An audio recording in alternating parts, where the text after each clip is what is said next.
Welcome to Your Idea Grows Here, brought to you by Yeti, York Entrepreneurship Development Institute, a podcast by entrepreneurs for entrepreneurs. Welcome back, ladies and gentlemen, friends, entrepreneurs, and anyone else who is listening to this podcast. Thank you very much for tuning in. I'm your host, Rick Phillips, and with me today is Jana Tuhman. And I want to tell you a little bit about her. And for those of you that don't know, the style of the podcast is it's unscripted and unfiltered and all that stuff. But there is one time when I will read something, we'll have a script, which is at the beginning. So I want to make sure people are introduced properly. So I'm going to read this. Here we go. Jana is co-founder and a managing partner at Bloomth Scientific Wellness Clinic, which includes the BloomthApp.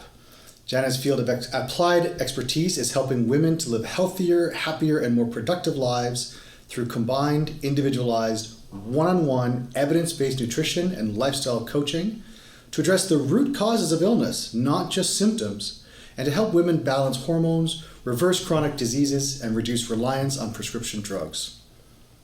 Jana holds 2 Masters of Science degrees in biophysics from BIU, one of Israel's largest academic institutions, and an MSc in biochemistry from U of T. She has more than 15 years of scientific background and extensive medical research experience, including the Hospital for Sick Kids.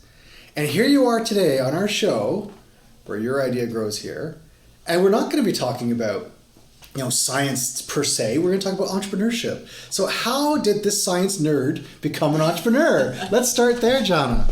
Yeah, thank you. First of all, thank you for having me here and allow me to share my journey. Some people, they become entrepreneurs because they're born with the skills. Some people, they work hard and decide to open their own startup. I decided to be entrepreneur because I want to make a difference. I want to make a change.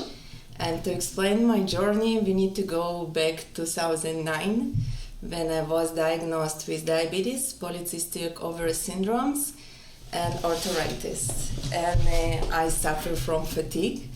And conventional medicine prescribed me medication like hormone therapy, insulin, and said with my disease progression, we need to remove my reproductive organs. I disagree. It's scaring me a lot. So I decided to do research, to experiment on myself. And I saw the results. I am already more than 10 years without any medication. I feel very healthy, and I know that our body can do more than we think about it. And I actually was diagnosed with when I did my PhD at the University of Toronto. And since I was a child, I dreamed about academic career. And as very straightforward for my goals, the next step was my postdoc and become professor. But since I did research and I discovered that our body can do more, so I decided I want to help people, and I decided to quit my career to open my clinic, and I started to consult people, and I saw very good results. But in one day I realized that I can do on my own, I can do more. And I want to open clinic, and I started to look for help. I found our co-founder, and we start to develop and think about how we can open our clinic and how it could be successful and how we can help thousands of people in our community. We systemize our methodology, and we start to work with doctors. We hire people, we open our clinic, and we saw that 80% of our clients, that actually women, they suffer from chronic condition. They are unseen by conventional medicine, and they need more help that conventional medicine can help them. And because I knew how to do research, so I did my data collection and data extraction, and we understand it's actually correlated with a hormonal pattern. Each woman unique hormonal period pattern. And we decided we can do more. In our clinic, we can help 1,000, maybe 10,000 of women, but we want to help around the world, maybe millions. And we decide to start our mobile application. It's how our idea was born. And it's for me, it was completely different journey because consult client, to do research, to work with clients, it's still in my niche. And I had enough skills, but to start mobile application, I understand that I need more knowledge and more skills. Excellent. That's a very good overview of the business and the focus, and the audience, I think, can pick up on a few things there.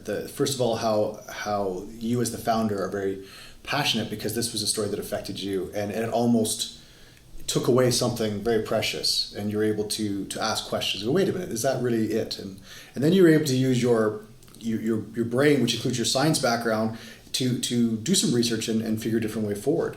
So this, ladies and gentlemen, also tells us that STEM is a real thing.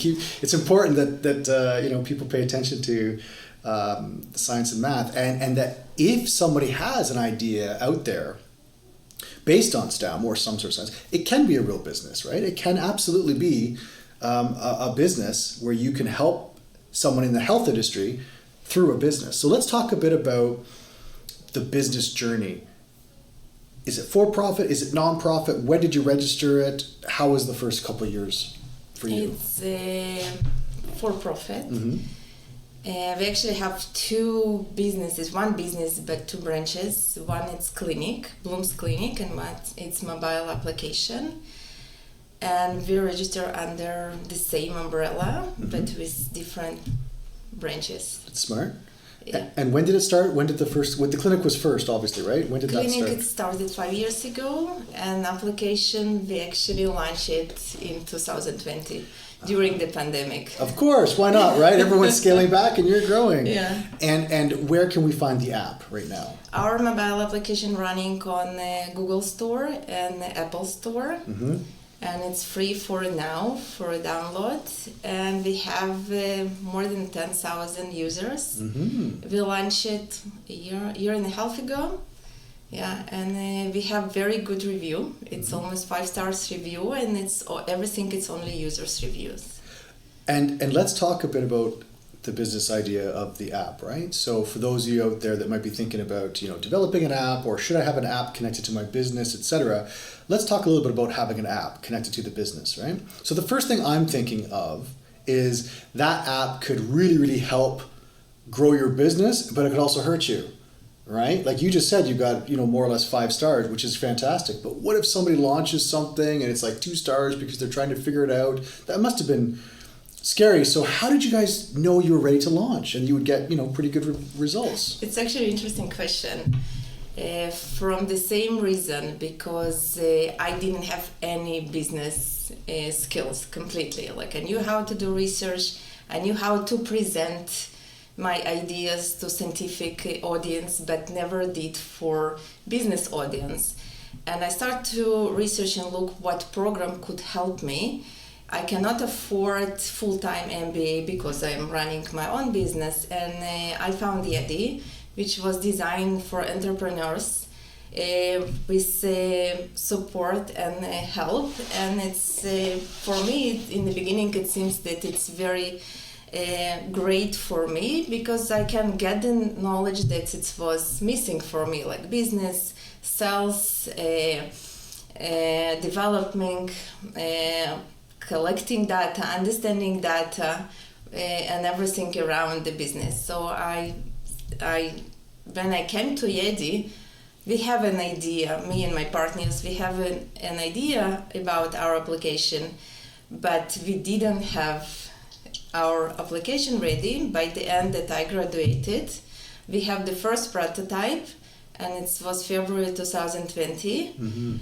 And in March, lockdown started and pandemic started, and actually it works very well for us because all of our partners been available. Right. They have full time, 100% time to work on our application, and in 3 months we launched it in Google app and Apple app, and actually we got approval less than 5 days.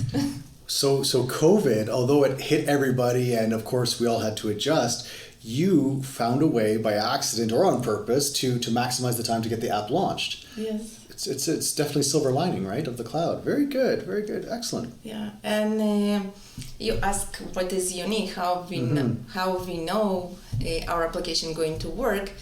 We knew that because our application mimic our clinic. We have our own methodology, and we have our own data that we just needed to transform to a digital platform. Right. And in addition, how we know it works now, not only from users' review on Apple and Google Play, we are encourage our clients to download our application and get our feedback. Right. And every step in developing now, we are doing a customer experience with our clients, and it's hundreds of people, so we know that actually this feature going to work or not, and what we need to go further. It makes sense, and I love that you're getting your current clients to participate as guinea pigs in some way. But that's smart, right? That's market research. That's target marketing. These are all very important things that we have to take advantage of. Fantastic. I want to pick up on a word that you mentioned in this answer just now, which was methodology. Okay, methodology. Now, some might think, well, science people tend to think of the scientific method, and maybe that's just Jana's favorite word. But actually, how important is it from a business perspective, from a business point of view, that the business has a system or a methodology? How important is that? It's very important. And I have very good example why it's important, because it's very, in science methodology, you need to record and track everything you're doing. You need to have scientific reference and your own library. So when we develop our methodology, mobile methodology, as a scientist, so I need to record everything what we are doing. And our mobile application is a wellness female application with giving some suggestion or recommendation what we are doing, and under every recommendation in our application we have scientific evidence. And when we launch our application, it's run 1 month on Apple Store. And they approach us, they say that your application on hold now because you're recommending, but how you know how you're recommending? And in 2 hours, we just pull out our library, we send them, and they release it right away. Right. So methodology is very important, and it was good lessons, because every step that we are doing now, we are recording and making sure that we have the evidence what we are doing. Excellent. And so, we always have to, keep things backed up. We have to have evidence. It might be the government, let's say the audit asks for some sort of proof of your business. Maybe it's a grant application, etc. It's always important, right, to keep track of everything. Right. It's not just all fun and games as an entrepreneur. There is a bit of paperwork involved, right? A lot. Exactly.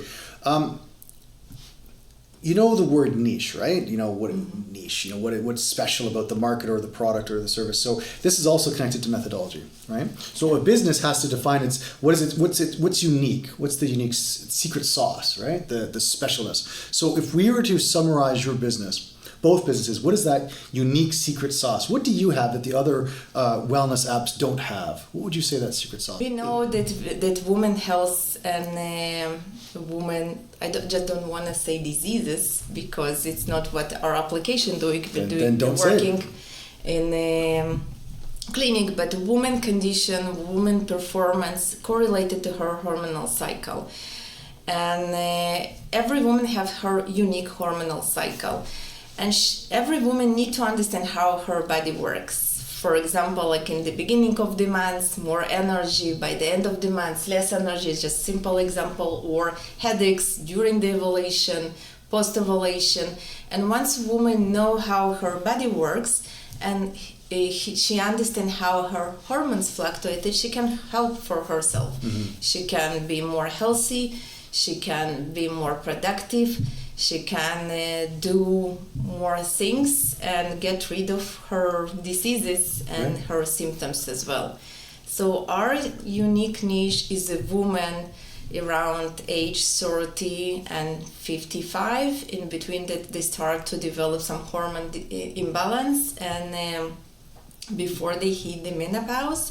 that women, they suffer more, and actually the woman, it's a more productive age of women when they're working, having kids, and her problem, it could cause a lot of damage, like it's mental and it's physical and productive and the other things as well.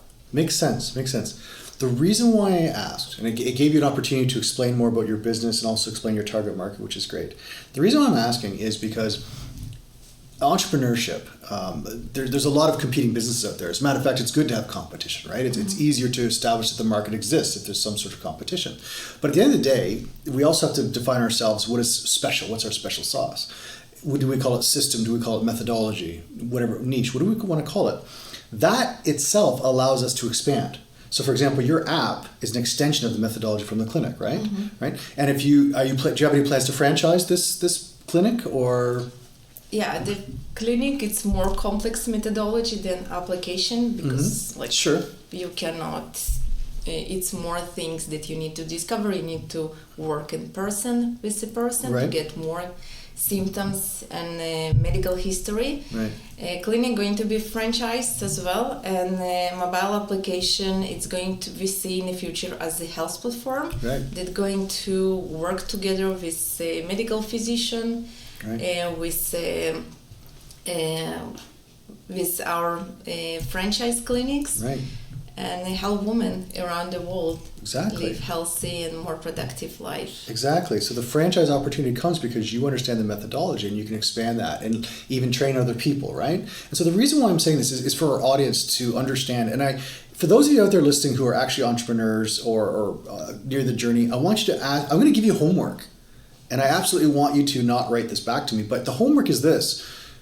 What is your methodology? What is your system? What allows you, if you wanted to franchise 5 years, 10 years in the future, what is it? When you identify what is your system, now that differentiates you from other competitors on the market. So I just wanted to draw on your words and your description and throw a lesson to the entrepreneurs about how important it is to identify what is the methodology behind your business, whatever kind of business it is. Okay? I'm going to change topics now. Somebody may have noticed that you have a bit of an accent, okay? Maybe you weren't born in Canada. Is that fair to say? Yes. Okay. Tell us about your entrepreneurial journey from the point of view of international as an immigrant to Canada. I think there's, as you know, Canada is a wonderful country, lots of very successful immigrants, and I think it's always fun to hear that part of the journey as well. So share with us a little bit about how you came about coming to Canada. I actually was very welcome to Canada. I was accepted for my PhD at University of Toronto, one of the biggest university in the world, and I was very excited about it. And I did my presentation, like I'm from Israel, and I'm Hebrew speaker, and I'm also Russian speaker as well, and English speaker. So I have 3 languages, and sometimes it's challenging because you never know what language is the first language for you. Right. But as I said, I was very welcome. So I started my career, in academic career, and then decided I quit my job. And I feel one of everybody. Yeah. So I can... So where I'm going with this, no, it's perfect. I'm happy that your journey was easy and welcoming. I think there's other people out there that are nervous about this journey, right? Either they've heard something or they've experienced it firsthand. They don't know, is it them? Is it the other people? Is it racism? Is it something? What is it? So I guess the question is, when you're first thinking about coming to another country to study or eventually, and then of course eventually launching the business, how was that? Were there some self-doubts? Were there, did you find specific community for support? I'm interested in that. Yeah, so no, I got it. Yeah, it's, first of all, like you need to believe that you're doing is unique. And once you have this feeling, so people are going to listen to you because they think that you're bringing to audience it's different than other, and it's the first things. The other things, you need to learn the culture, and the culture of the country that you are coming, and as an entrepreneur, the entrepreneur culture as well, the business culture, even academic culture, it's completely different. And you need to understand and you need to adapt. And it's actually very interesting because you are always learning some new skills. Doesn't matter where you're going, you're learning something new. And of course you're getting support from Jewish community, but you're getting support from other community as well. I never experienced any racism. I never heard that somebody says about my accent. And it's very unique, I think, for Canada, because when you're walking in the street, when you're taking subway, so you hear a lot of accent, and you used to understand different people with different accent. And really, like in University of Toronto, for example, I think it's more than 50% was not native Canadian speakers. Maybe more, yeah. Yeah. And for those of you listening to the podcast who are outside of Canada or even outside of Toronto, Toronto is a very, very unique microcosm. If you've been here or if you want to Google it, you can figure it out. We are probably the most multicultural city in the world. Others may argue. I would disagree with them. I think we are the most multicultural city in the world. And there's uniqueness here, and there's a strength here, and there's an acceptance here, more or less. It's a very, very tolerable city for having that many people, 186 different languages being spoken each day. But having said that, there are some situations where people do feel a little bit imbalanced because they are coming from their source of strength, their mother tongue elsewhere, their skill set elsewhere, and they're coming to a new country, even if Canada is welcoming. And they're saying, like, you know what? Like, what if this, let's say they're pitching for funding, or that, you know, what if they don't quite understand what I mean? What if I'm not able to put in the right words because my English is still a second language? What if? I think that also plays in the mind of entrepreneurs, right? Yeah, that are from another country, right? But as I said, like, it's again, like, I came from academic background, and in the business background, I learned a completely different language. It's always learning curve. Doesn't matter what you're doing. And picking up confidence is also one of the secrets, right? Yeah. I mean, you're laughing, but I think you would agree with that. That having confidence in who you are and what you're bringing to the table allows you to enter that new market or new country, right? Yeah. I think it's also a good tip for entrepreneurs to think about what is your value, what is your bringing. And what I like to tell people is, let's say, for example, someone's accepted to an interview. This is a little bit different from entrepreneurship, but they're nervous about their interview, their job interview. And I tell them, I say, don't be nervous about your job interview. You've actually already been accepted on paper. The goal is not to pass the interview. The goal is actually just not to mess it up, right? That's the actual way to think about it. So you got to think, you have to start from confidence. And I would say the same thing with entrepreneurs in general, and immigrant entrepreneurs, if we're talking about that, is take stock. What is it you're bringing to the table? What do you have? And the second thing is, you have a right to be there. Is it in the interview room? Is it in the boardroom asking for money? Is it connecting to these people, that association or that university? You have the right, like anyone else, to be there. And I think that's very important to bring that confidence with you. For sure. Right? Especially when you're in a new market. And actually you're learning from mistakes. Do you want to share something about that, failures, and maybe some tips for our audience? Yeah, failures, it's always scary. And some people, they afraid to become entrepreneur because they're afraid from failures. And I cannot say it's no failures on your journey. It's up and down. It's always something. But for me, I realized that from failures, you're learning a lot. Like, you obtain the knowledge, you're learning from mistakes. You need to analyze, you see what it was, and it's taking you to next stage, even if you didn't think about it. For example, with mobile application, when I graduated from YEDI, we've been sure it's a perfect prototype. We have UX, UI, it was ready to launch, but when the pandemic started, it was really scary. So we realized that actually our mobile application doesn't look so good.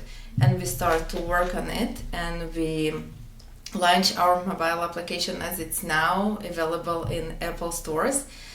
And we've been so happy, so we've been sure that everybody going to love it, and next year we're just going to count the money. But it didn't work. We had a very good marketing strategy because it actually was promising, and we approached right people, and we were sure that it's going to work.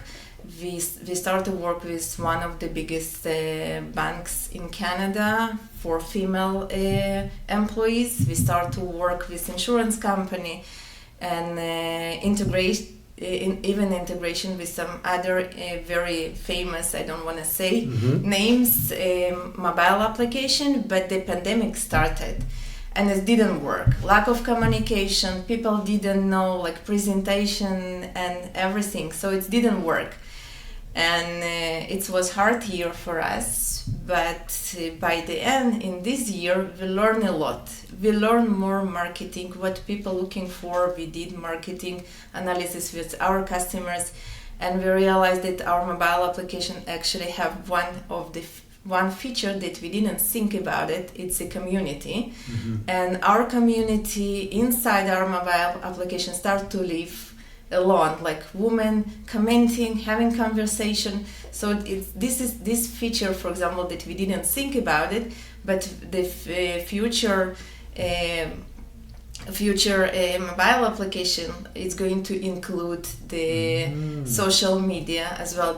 And we believe it's going to be very interesting because women not only can track and improve their symptoms, they can share and talk, create chat, maybe together, and we see it as a social media in the future as well. So from the failure, so we learn a lot. And you developed a community, and a community is very, very important, right, for your business. And I would say for a lot of entrepreneurs' businesses to find out, we'll add that to the homework list for our listeners is to, what is your community? And I'll even further add another piece of homework. What is your hashtag? Right? So a community should have a hashtag. It was once described that a good hashtag is like a campfire, brings people together around the campfire, right? Our hashtag is your idea grows here. And that is our hashtag. Do you happen to have a hashtag yet for your community? Do you have one yet? Or is it in development?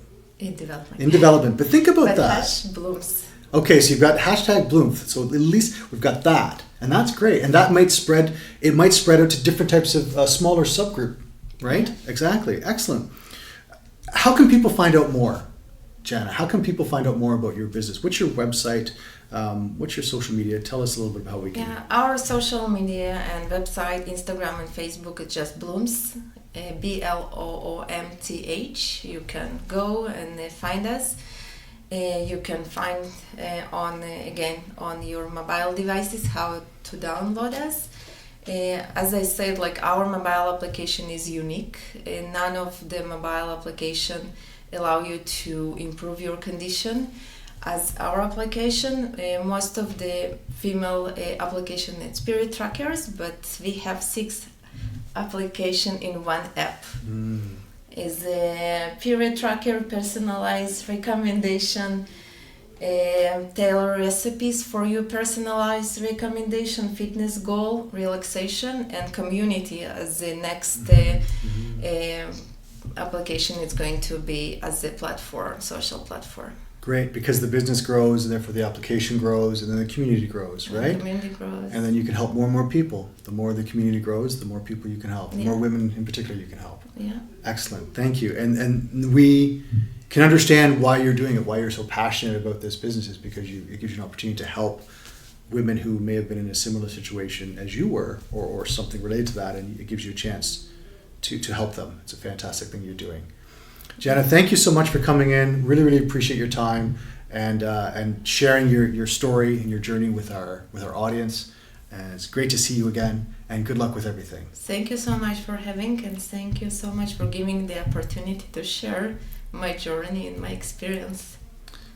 Okay, ladies and gentlemen, that's it for today. That's another podcast wrapped up. Good luck, good hunting. May the force be with you. Sayonara. We hope that you subscribe to our podcast. You can subscribe on Apple and Spotify podcasts. We're going to have weekly episodes. I will see you next week, or you'll hear me next week anyway. Join our conversation. Our hashtag is Your Idea Grows Here.